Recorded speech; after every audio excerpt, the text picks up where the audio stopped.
Peace, peace, peace, beloveds. How y'all doing? Happy Friday. This is Oracle Deborah with the Oracle Deborah podcast on YouTube. We're going to get into a couple of things today. I am going to finish up this last paragraph from the Three Magic Words on the subtitle Transfiguration, which really just is basically highlighting or piggybacking off of the video I did yesterday on soul goals. So check that out because that video, actually don't check it out yet. The video is dropping. It'll drop tomorrow. So take a look out for that. You'll hear my beautiful dog barking a lot in the video. And then today I want to talk about a huge transit that's taking place tomorrow. It is a generational planet, and it involves Uranus, the planet of the planet of expect the unexpected. That's what I call it.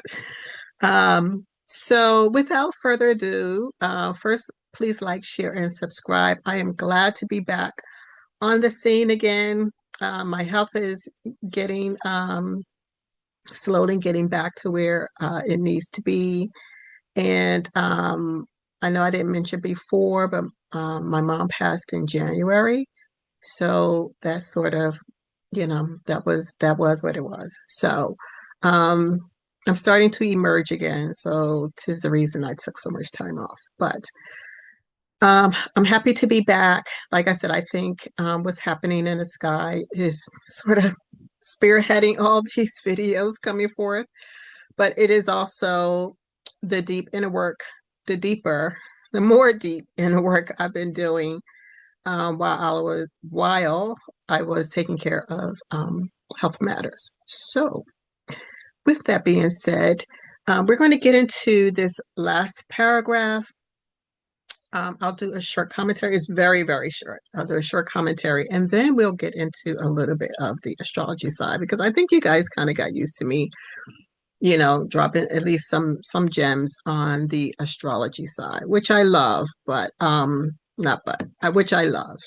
It's just that this material is very grounding. And like I said before, it is really important right now that we remain grounded, because as you're seeing in the news, there's a lot of, some might say helter-skelter going on around the world, if you will. And in order to not get caught up, in that mix, be aware of what's going on, stay abreast of what's going on, but also staying grounded. This is where this material comes in at least it did for me. So I'm going to share it with you because that's what the universe wants. It wants me to share it with you. So that's what I'm doing. All right. So we're going to timestamp this one. I'll put the timestamps in the description box below and also in the comment section. So you can just click on it, bypass this whole introduction thing and just get right to it. Okay. Love you. All right. Transfiguration. Let's do it this way. This is piggybacking again off the chapter that I did yesterday on our goals. It's called Our Goals. So this is just piggybacking off of that and basically bringing it to a close, if you will. So it says, slowly, we are moving through a maze of complexity that surrounds our existence. Slowly, we are dissolving the illusions and half-truths that inhibit our minds and our powers. Gradually, the clutter is being cleared away so that we may perceive the great and edifying truth in all its simplicity. The age is at hand. The dawn is near. In the words of Edward Carpenter, quote, when the individual is no longer under the domination of the body and its heredity, but rising out of this tomb, becomes Lord and Master of the body's powers and identified with the immortal self of the world. Such is transfiguration. The whole of man's evolution is preparation for it. End quote. So this is our path and our goal. The purpose of this study. Long and persevering as it may seem, it is but a negligible flash in the history of man.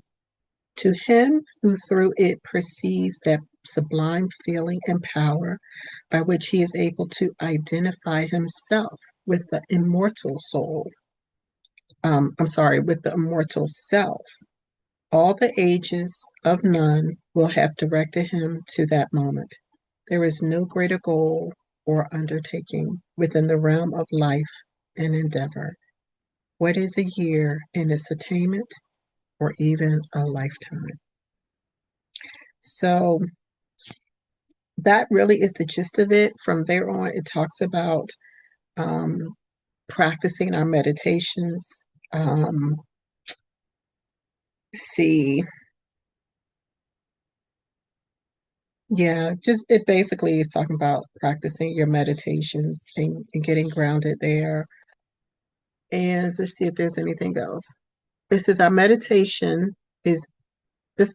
Okay, so they do a meditation after each chapter, and they're saying for this particular meditation, it is aimed at intuitive perception, which of course is because this is the chapter on intuition, of the unseen and unheard forces around us. So through reliance and immersion in universal mind, we shall become aware of the directions our lives are to take. We shall perceive life's purposes of our tasks and the manner in which they must be performed. We shall find guidance through each day to the appointed hours when we shall fulfill our destinies that we can fulfill. So put your faith and trust in the mind of God and follow the dictates of your heart. As Shakespeare quotes, to thine own self be true, and it shall follow like the night the day. Thou then canst not be false to any man. End quote. So, yeah, so that's pretty much the end of this particular chapter. I started in the middle of the book as because I've read this book through and I'm re-going through the book. So I just started where I was because it's kind of like killing two birds with one stone, if you will, because I get to share with you, meditate with you.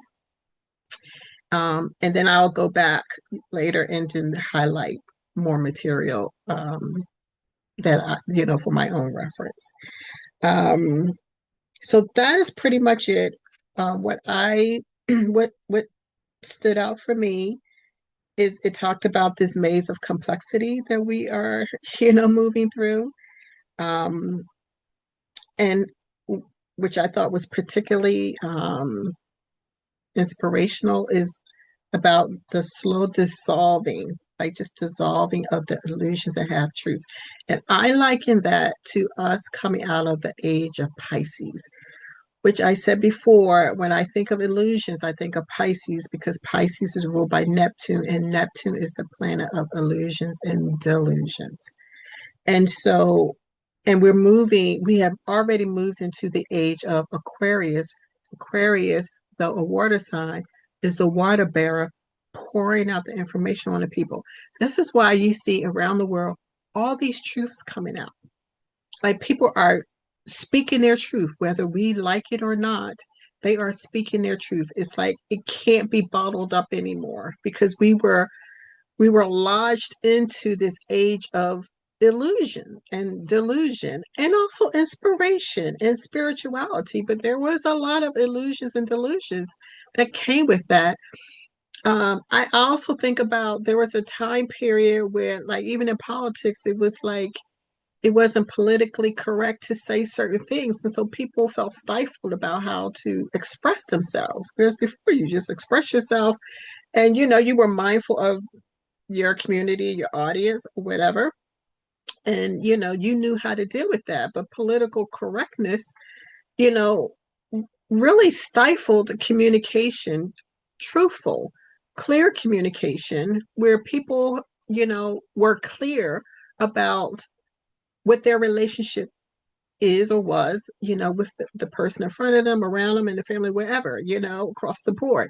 And so in that sense is good, but and with coming out of the age of illusion and delusion, and our voices being able to be heard clearly, we're hearing some pretty vile things that people have bottled up, or communities have, harbored, basically, in their downtime, around the living room, around the table, in the cookouts, wherever, um, where they manifested, a certain disdain for other groups or other people. And this is coming out now, and we're like, wow, like all this time, I thought we were good and we never were.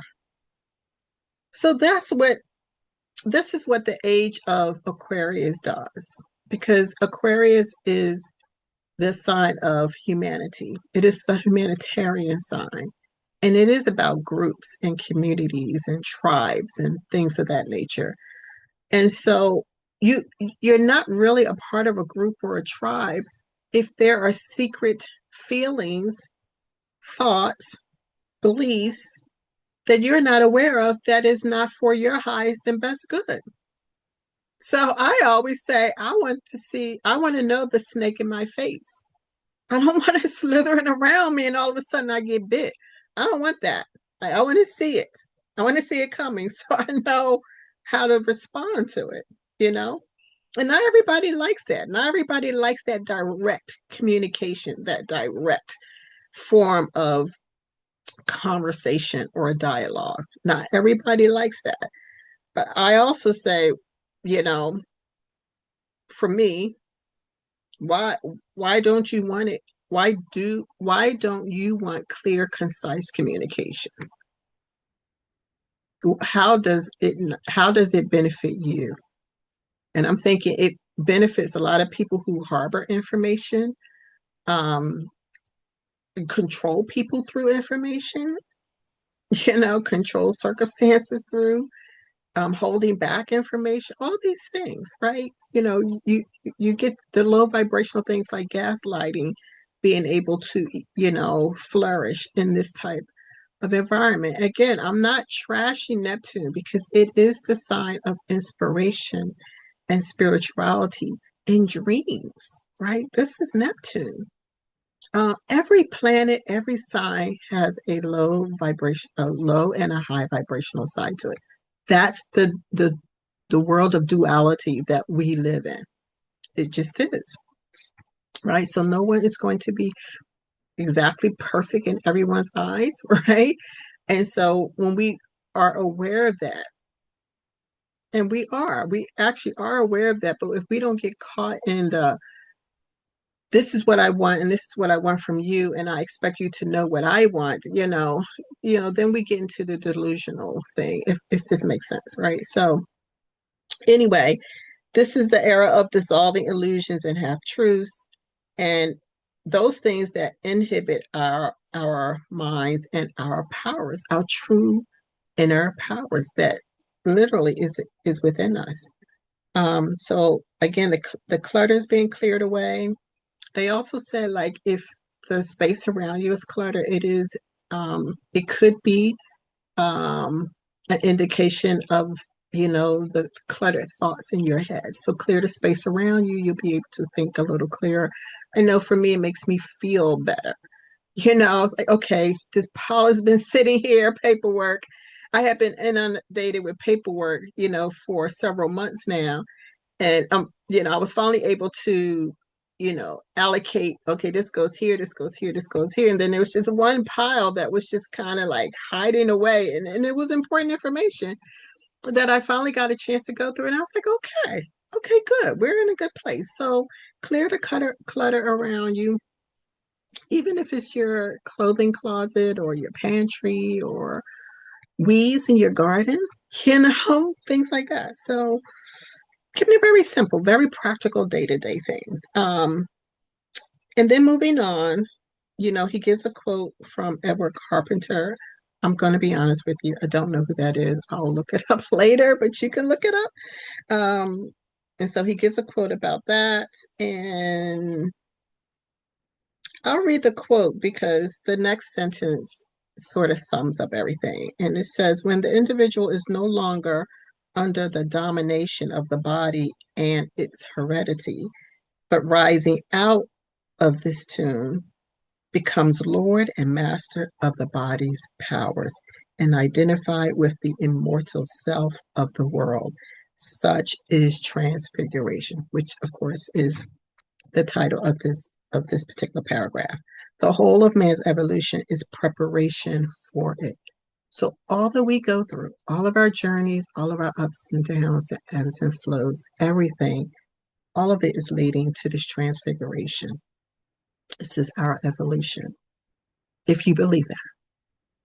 But like I said, there's nothing I've read in this book and practiced myself that I didn't. And I'm quick to discard a book. I have bookcases all over my house. So I'm quick to be like, no, no, no, no. This for me, this actually works, and this is why I'm sharing it with you. And the bottom line to this is our path, and this is our goal. Clear away the clutter, clear away the clutter, dissolve the illusions and the half truths, really get grounded into the greater intelligence that is within you and me, and tap into the whole truth. Okay. Like I said, I think this age of Aquarius, which has brought out all kinds of things that were going on in the dark, in the entertainment world, in the political world, in the diaspora, just all across the board. Our delineation FEA has taken on, I think we weren't aware of just how much blame foundational Black Americans have been taking for the behaviors of other people who are from other countries because of the color of their skin. So it's interesting that we've been oppressed because of the color of our skin, and we're also being blamed for bad deeds because of the color of our skin. People have just dumped their bad deeds as being that was a Black man, a Black woman, just basically dumped it on us and doubled down on the negative stigmas that were attached to us. And so by our delineating, we're actually emerging from that muck and mire, as these incredible light beings who have just been wrongly accused and abused and used, and still thriving under these horrific conditions. And people are upset. They're very upset because they can't hide behind the shadows anymore. The shadows of the illusions and the delusions, the curtains, okay? Like all these things. I think of that reference in the Bible after Jesus ascended to heaven, basically, not physically heaven. Heaven is like the subconscious mind, but after his ascension, it says that the veil was ripped from top to bottom, right? So there were things behind that veil that were going on or that were hidden from us or from the people back then that was exposed. And I feel like that's what's happening now. So we are transforming in a very beautiful way, and in a very how would I put it, honorable, a self-worth boost, if you will, type of way. Like we didn't emerge like, oh, see, they were those people, or even if we were oppressed, we're like, oh man, they need a whole lot of, no, it's like, no, we have been, you know, being accomplished in those elements. Basically, let me put it this way. It's like we were in the fire. And as you know, all gems that are put through the fire, they have to be put through the fire. And so we are emerging as the gems and the jewels that we are. Bottom line. And it is a wonderful time to be a foundational Black American. I'm gonna tell you, it is a wonderful time. We always double down on it, and we always stood 10 toes down about who we are, and we did not try to skirt who we are. I know there are people in the diaspora whose skin is as brown as mine, but in their minds they're white. They'll say, I'm white. You know, we never did that. We never did that because we knew our true power. And now the world is seeing our true power, seeing the gems and the jewels that we are. It's just powerful. Anyway, so that is it. If you want, I don't know how far I've gotten. I'll tell you what, let me just go through, I'll go through this transit that's taking place tomorrow. This incredible transit is taking place tomorrow. I'll read to you a couple other things that's going on. And then I'll read a meditation to you and we'll skedaddle, okay? You can get to your Friday because it's gorgeous outside today. All right, so this is basically astrology through the week for this week, April 19th through the 25th. So essentially, as I was saying, Uranus has been in Taurus since, I want to say 2017. I think it officially went into Taurus in 2018. It may have gone in there for a little bit in 2017, came out, like gave us a pre-run of it. But it's been in Taurus for the last 7 years. So if you're a Taurus, I'm pretty sure you've been going through quite a bit, some strange things, like unexpected things, because this is Uranus, right? It shakes up everything. Uranus represents lightning. It also represents AI, technology, things of that nature. Uranus also rules Aquarius, which is also quite interesting. It rules Aquarius alongside of Saturn. So Uranus is this, expect the unexpected sign. You just never know what you're going to get. And to me, this is why the grounding is so important. If you think of lightning, you could sit there on a clear night and cool, and all of a sudden the streak will come across the sky and there was no thunder. You're just seeing the streak comes across the sky. But if lightning hits something like a tree and splits it in two, right? I mean, come on, it can cause a whole lot of damage. People have been struck by lightning. That kind of thing has happened. So this is Uranus. This is what Uranus represents: technology, unexpected events. What's another one? That's the only thing that's coming to mind at the moment. I know there's a third element and more of Uranus. But if you will, just get the gist. So it's not so much as all negative. It could just be maybe you were working on something for years and years and years and maybe kind of gave up on it because you're like, this is never going to happen. It's been decades, whatever. And Uranus might come through and slice through all of that clutter, and bring you the breakthrough that you needed. So it's not all negative. Like I said, everything has its positives and negatives. Gemini, Taurus, right, Taurus is ruled by Venus. Taurus the bull, known to be very stubborn. Taurus is about the money, rules the second house. Second house is all about, again, money and your self-worth. Amongst other things, the second house represents. So, yeah, so Uranus was probably shaking up people's, income, things of that nature, making them go within, maybe in dealing with, their self-worth,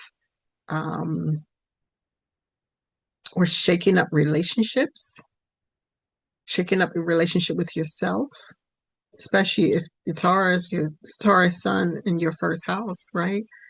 The first house is about self.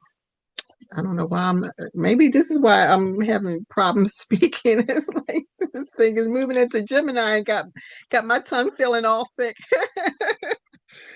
All right, so let's get a little further into this. So April 19th, Mars conjunct Saturn and the sun entered Taurus.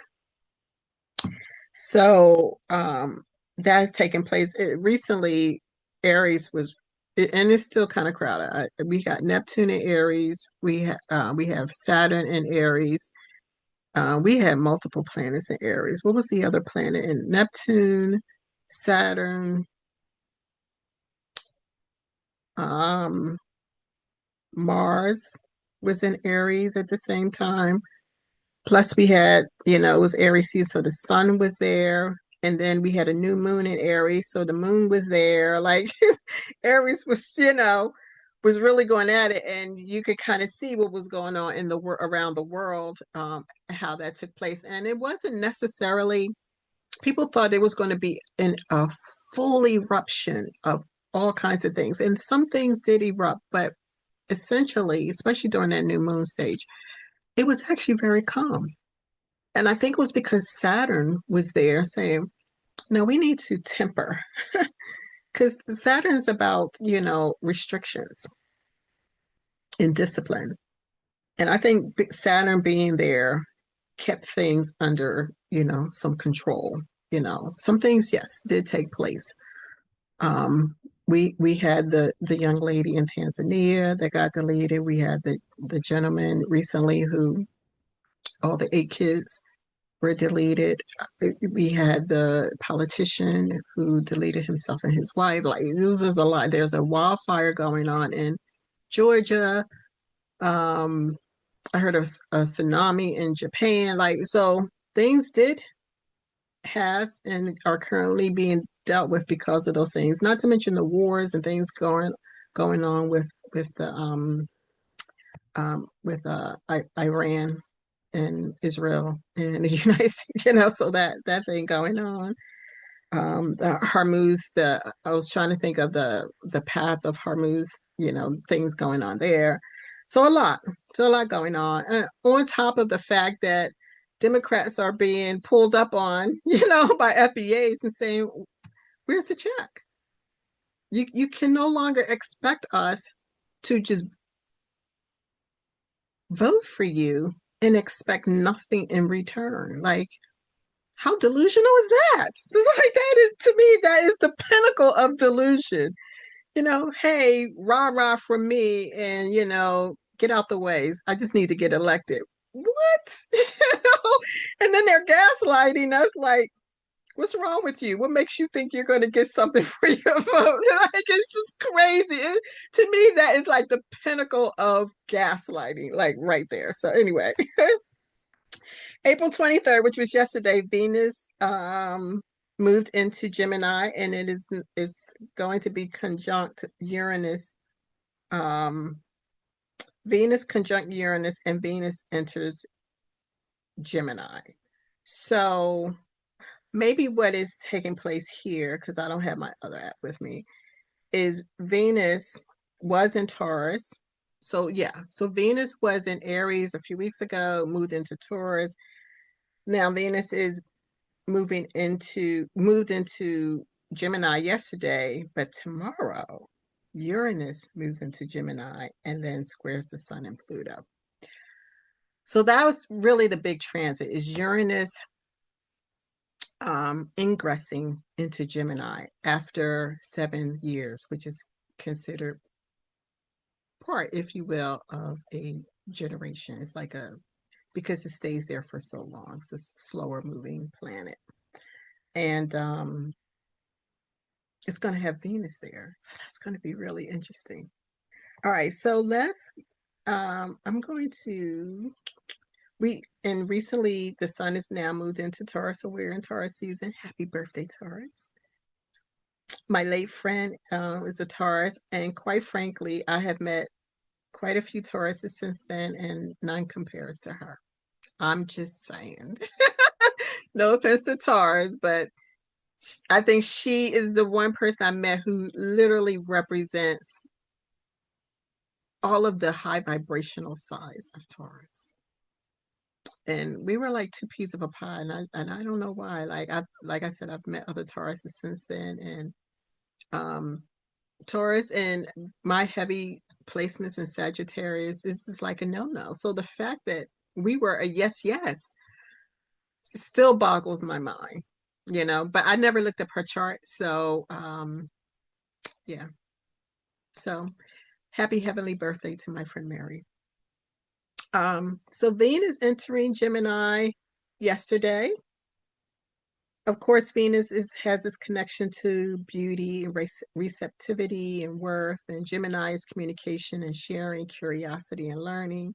So as they come together, something within us desires to expand. We want to connect, communicate, listen, and engage. We want to observe new perspectives, explore new desires, and see through new eyes. Now, that actually resonates with me because I've been very conscious about when I'm out in the world and I'm going to meetings and appointments and doing this and doing that, or even on the road, and thoughts are coming through, and thoughts I know that I know I was like, I need to reject that kind of thing, and I would say like, I want to see through the lens of love.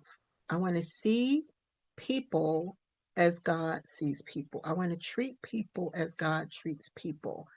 Now, I know that sounds naive, right? Because you go out in the world and you do all these things, but if you're seeing people as God sees people, God has I'm sure we can agree, a much larger and broader perspective about who people are. So if we're using that lens, then we're able to see and discern properly, right? So it's not one-sided.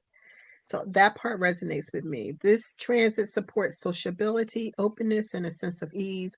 Learning and sharing insights become medicine. Life seems to expand here, inviting playfulness, expression, and following wherever our curiosity and desire guide us.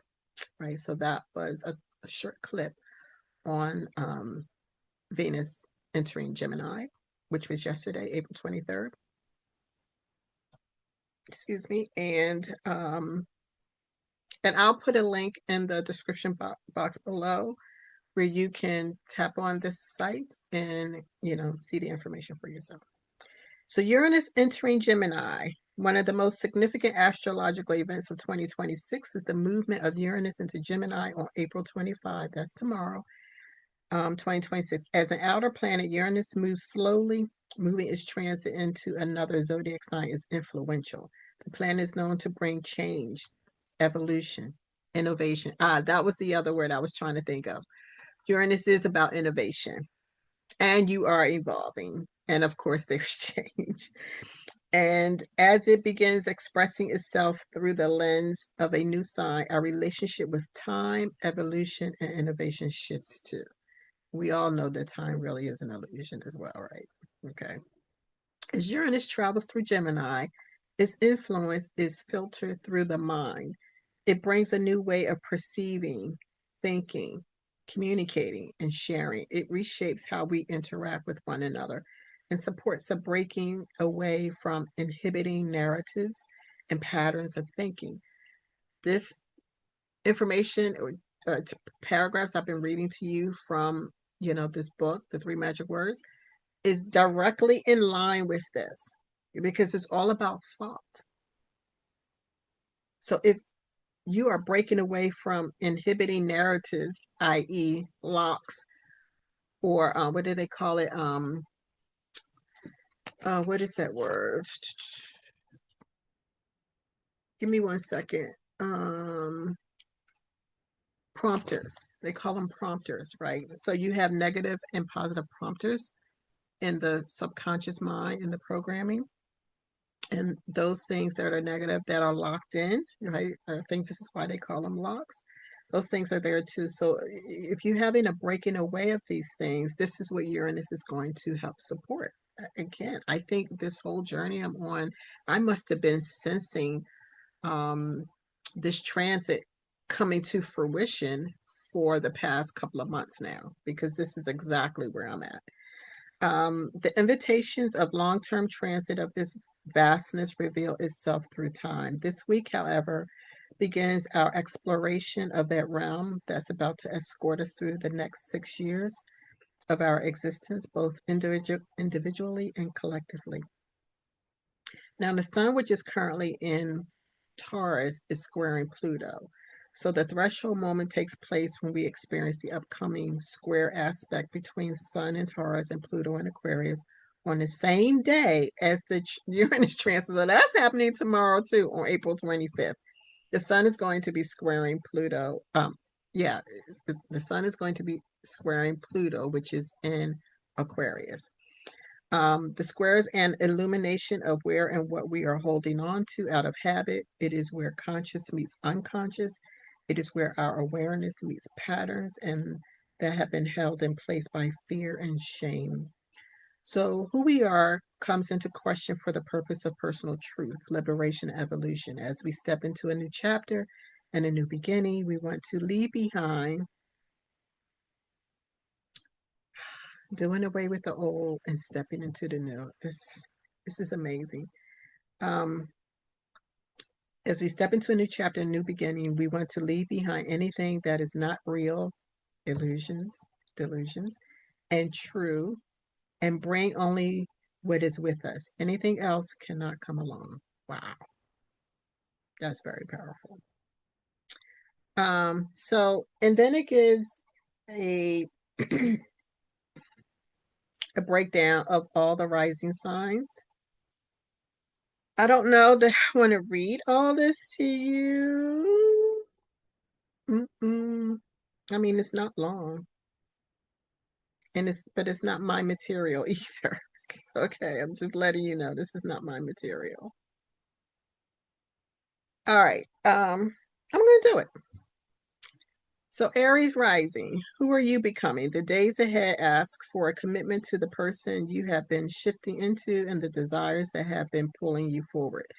The week opens your mind, liberates your voice, invites connection and communication, and clears away old narratives and ways of thinking that you are ready to move beyond. Taurus, there's vitality on offer this week that arises from trusting in your desires. As you begin a new chapter of self, you are simultaneously closing the final moments of change that has held you for years. It's your week to remember your worth, enhance your self-trust, and remind your body that you are safe with change. Gemini, which is being directly,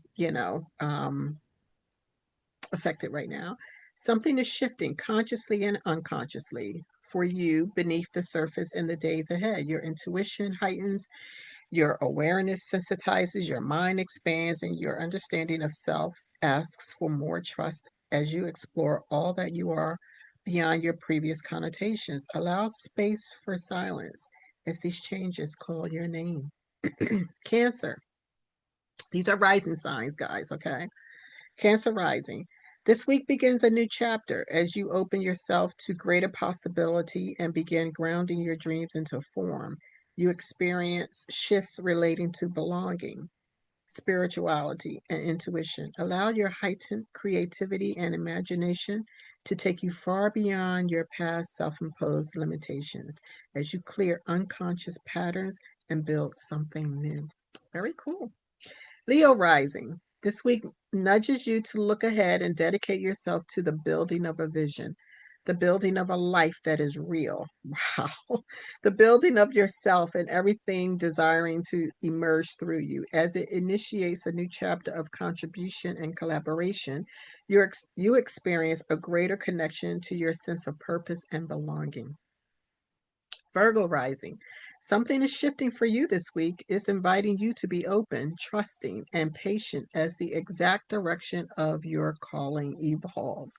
As a result, it becomes a week of listening to what wants to be released, to what wants to be embodied, and to what is quietly emerging beneath it all. That sounds a little convoluted, Virgo. I'm just going to say. Libra rising. This week invites you inward, a reconnection with emotion, a reconnection with the body, a reconnection with who you are beneath the voices of the world. It invites a new relationship with truth, with belief and belonging, with meaning and learning. Your mind is ready to remember a way of living that is more you. Very nice. Scorpio rising.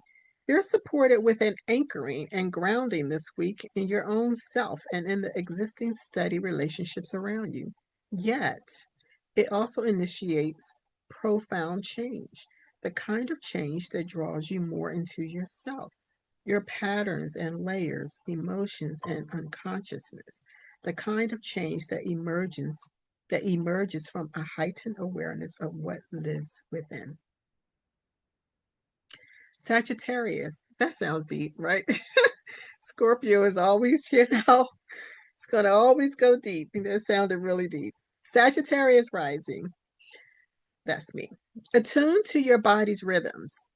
Hear the pace in others. Hear the pace of others. Let's start that over. Attune to your body's rhythms. Here, the pace of others can be identified as separate to your own. Once this happens, you no longer let comparison speak louder than your body's inner guidance. This contributes to a liberation of relational patterns and a new beginning and connection. That sounds convoluted too. Attune to your body's rhythms. The pace of others can be identified as separate to your own. Okay, so you're separating yourself from others' paces. Okay. Once this happens, you no longer let comparison speak louder than your body's inner guidance. Got it. This contributes to a liberation of relational patterns and a new beginning and connection. Because they say Sagittarius is going to feel some tension with this transit of Uranus ingressing into Gemini, which Sagittarius is the opposite sign of Gemini. That makes sense. Like it's all coming together. But this is a good thing because if as a Sagittarius or a Sagittarius rising, um, you had some for some reason developed this, low vibrational trait of comparing yourself with others in terms of your performance and achievements, et cetera, et cetera. This is going to break that up. See, this is where Uranus does his thing in a really great way. He's going to break that up. And this is going to put tension on us or disrupt, our norm, our comfort zone. But it's going to be for the best, for our best and highest good. This is actually really good for Sagittarius rising. Okay? Very good. I'm excited. Capricorn rising, your everyday rhythm desires liberation from whatever is stagnant and heavy. Yeah.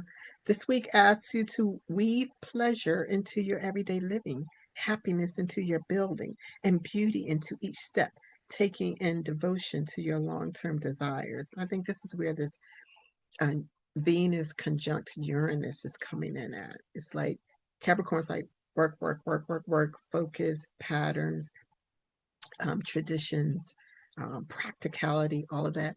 And they're saying, but don't get it twisted now.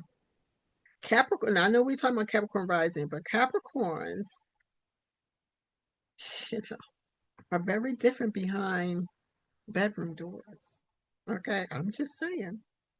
It what goes on behind the bedroom door is not what's taking place, what we see, you know, in the world. I'm just saying. So as you explore what is inspiring, whatever needs to be cleared and released will become apparent. Very good. Aquarius rising. It's an inward week. Safety wants to be remembered within your body, and your very presence is what brings this to you. Your weekly horoscope reminds you that your emotions are speaking. Your innermost self is speaking. Are you listening? Aquarius. You got Pluto there. Are you listening? Pisces rising. Welcome to the realm of your mind. It's a week to explore what the voice within sounds like, what it says, and where old narratives reside. It's a week to travel through your many layers with a new awareness of who you are. And it's a week to trust yourself to think, speak, and see differently, or just more authentically. Again, it's that Pisces ruled by Neptune with illusions and delusions, and this ushering of the age of Aquarius, and now with Uranus ingressing into Gemini. This is allowing Pisces to step away from those things that generally will pull Pisces down, because Pisces can be known to overindulge, with addictions and things of that nature. And so, and get caught up in the illusions, instead of loving, it's more like, I love, I love the image of love, um, I love being in love, but it's not real love. It's not grounded love. It's not true love. So this is going to be really good for you, Pisces. All right. So that wasn't too bad. I'm going to put the description of this link down below so you can, read these for yourself. And we're going to move on to the meditation. We're going to meditate on all this. This is the end of the chapter on intuition, which is, befitting for all of the information that I share with you today. And so let's go ahead and get settled in. Again, if you're listening to this while you're driving or doing something, operating machinery, something like that, you can listen, but don't pay attention to what you're doing. Don't take your eyes off the road, okay? You can listen to this part later after you settle down, which is better, right? Because once you get grounded into your meditation, you'll be able to quiet your mind and hear and listen to what your higher power is saying to you. All right. So 3 deep breaths, breathing in for 5, holding for 5, and releasing for 6. Let's do it that way. So 3 times we're going to breathe in for 5, hold for 5, and release for 6. We're going to do that 3 times, okay? I'm not going to do it with you right now. I'm going to go ahead and read the meditation. Quiet your mind, get relaxed, whatever feels natural for you. Release all tensions, uncross your feet and your arms and your hands. Just, let your muscles relax, okay? So here we go. I listen to the voice of the universe as it speaks to me. It is the voice of truth, and it guides me unerringly along the paths of my life. Somewhere deep within me, the perfect bud of my soul, there stands an immobile universe where all things and all law lie revealed. I reach into this place of peace and quietness. I hearken to the voice of my heart. I close my eyes and sense the living, breathing universe dwelling within me, and I dwelling in it. I am one with all people and all life and all things. I move in accordance with divine law. All the limitless power of creation is mine to draw upon, for it is in me and one with me, and I am a part of it. The answer comes with the question. The path is lighted with the first step. The way is cleared with the looking. The goal is in sight with the desire. I know that I am fulfilling the fondest wish of God, for I place myself in His hands, taking each step of my life boldly and strongly. For it is God who prompts me, and God moves with sureness. I see tomorrow, for I know today, and this day is father of tomorrow. The things of my life are the children of my thoughts, and my thoughts of today are even now hearing the children of tomorrow. All that is good I desire. All that is evil I refuse to accept. By attaining, I do not deprive. All that is and ever will be is available to every man.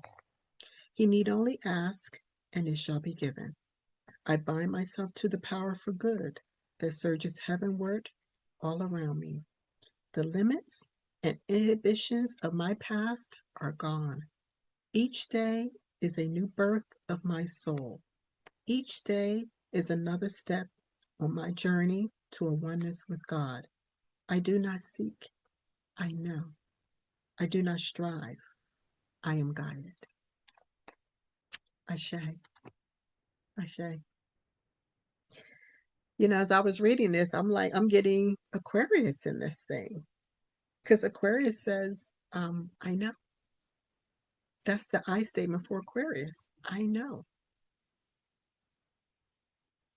Very interesting. So, anyway, beloveds, I hope that was pleasant for you and beneficial for you and enlightening for you. It's been such a pleasure to return to the screen this week and to reconnect with you um, and just enjoy, this time of meditation with you as well. I'm going to continue next week. I have another project that I started, and I would like to kind of immerse myself in that this weekend. Because when I do these videos, I get so immersed in it. There's so many details to setting them up, uploading them, putting this in, putting that in. And eventually I'll have a team. I'm putting that out there. So, that's the thought that I would like. I would like a team to do all the technical stuff. And then I can just spend more time in preparation and giving you the information and doing more research. I like to do more research, but when you're doing everything, I just have to rely on other people's trusted research and share it with you because it resonates with me. I cannot share anything with you that's really not resonating with me. It doesn't work that way. God doesn't work like that in me. So it's got to resonate with me in order for me to share it with you. Again, I know some of the topics were a little dense, maybe even a little depressing. I'm just going to say the word. However, these are real topics and real things we have to deal with. Dealing with delusion is dealing with insanity. Dealing with truth is also dealing with soul goals, you know, and making sure that we are grounded and making sure that the heart is at the seat of, which is the seat of everything, that we're in our heart space. We're tapping into our heart space. So, and that's basically what we started with. It's like, follow your heart. Okay. So I hope, again, this was very beneficial to you. I love you. I appreciate you. My doggie is asleep, so we got some quiet today. Um, have a great weekend. Have a wonderful Friday and weekend. And I will see you soon next week. All right. I love you. Bye bye.